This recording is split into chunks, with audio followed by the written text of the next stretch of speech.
Hi, this is Acidal with 7th Conqueror's Blade report for September 1st, 2020. This one's going to be a relatively short report because it seems it was a bit of a calm before the storm as we get closer to Conqueror City opening up. Let's start with Liang. House Passum from Remedy changed their name into Soul, and then Undead Lords joined Ad Victorium and took Liang from Remedy. It seemed there was a minor conflict between Remedy and Ad Victorium. Now, Liang cohorts took Ad Victorium's southern land. Other than that, there was some minor conflicts, but that's about it. Now to Maoyang. There was a war between Noodleheads against Khan and Fire Nations. This was the main war of the region last Territorial War, and it is the same for this Territorial War as well, except this one was very chaotic. However, the war seems to be going into a bit of an even battle now. There were other smaller houses that attacked both Noodleheads and the Fire Nations. Republic still held a document pocket, but there wasn't really anyone attacking it this time. Ostaria. Courts retook some of the cities around Agolia. Blacklisted, who had no wars in Borderlands, came to Ostaria and swooped all the lands on northeastern Ostaria. Of Convenience held hostile against Blacklisted, but Draconis Combined pulled out from northeastern Ostaria to northeastern Ungavaria. Durandon defended Steinklippe, but lost northeastern lands to Blacklisted.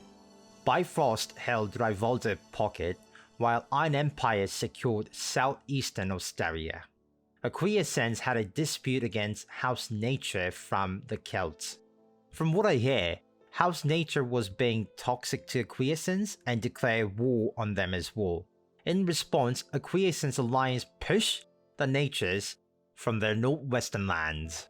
House Twata wanted to have a clear view on the situation before taking any action, since they didn't tolerate any toxic behavior, so they decided to wait a bit and stay out of it for now.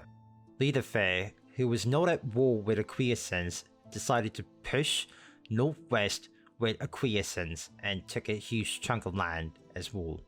Now to Ungavaria. Ragnarok maintained their hold on western Ungavaria. Cohort secured the land around Trulvaros.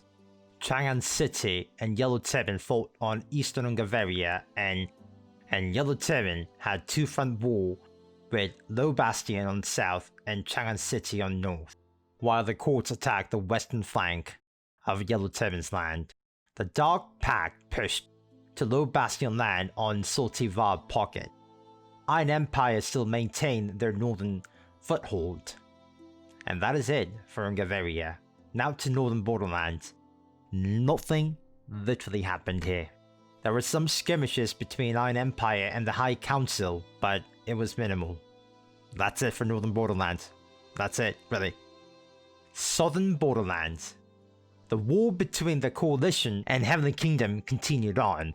Yellow Terrans took Britia and Wellwine as cohorts left the region. Defiance continued to push from the north against Heavenly Kingdom. The High Council and the Republic was attacking Heavenly Kingdoms on the southern villages. Heavenly Kingdom was outnumbered once again, but they continued to fight, and towards the end, Digital Order from Yellow Terran lost their capital city of Sobek to Aiko. Slowly, inch by inch, Heavenly Kingdom seems to be solidifying their position on the southern borderlands. This is the Battle of Morale, and from what I see, Heavenly Kingdom is gaining ground step by step, while Yellow Terran is slowly losing their morale. The Coalition needs to work together closely, or Heavenly Kingdom will slowly push them back in the chaotic mess where allies are even running into one another. For this Territorial War report, there wasn't a lot going on, but from what I hear, as we get closer to Conqueror City, we're expected to see some drama unfold. That's it for this report. I apologize for delay in the short report, and thank you.